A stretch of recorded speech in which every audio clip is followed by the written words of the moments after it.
alors que les données économiques indiquent que le secteur des transports contribue à hauteur d'environ 6,5% du PIB de l'Afrique du Sud. Les autorités veulent impulser ce secteur. À cet effet, la ministre des Transports du pays, Lydia Sandisiwe Shikunga, qui s'est exprimée lors du 18e volet de la campagne annuelle du mois des transports d'octobre le 29 septembre 2023, a souligné que l'économie sud-africaine est largement dépendante du transport et notamment celui du fret maritime, et donc un investissement dans tous les secteurs de transport devrait permettre de favoriser la croissance économique du pays.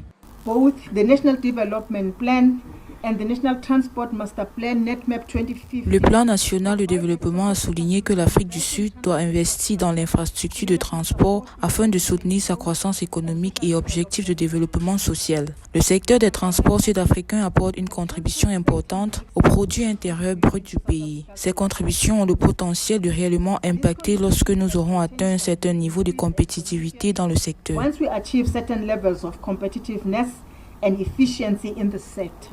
Selon un rapport de Mordor Intelligence, la taille du marché du fret et de la logistique en Afrique du Sud est estimée à 21,53 milliards de dollars en 2023 et devrait atteindre 30,56 milliards de dollars d'ici 2029. Le même rapport indique d'ailleurs que le secteur des transports est un contributeur clé à la compétitivité de l'Afrique du Sud sur le marché mondial.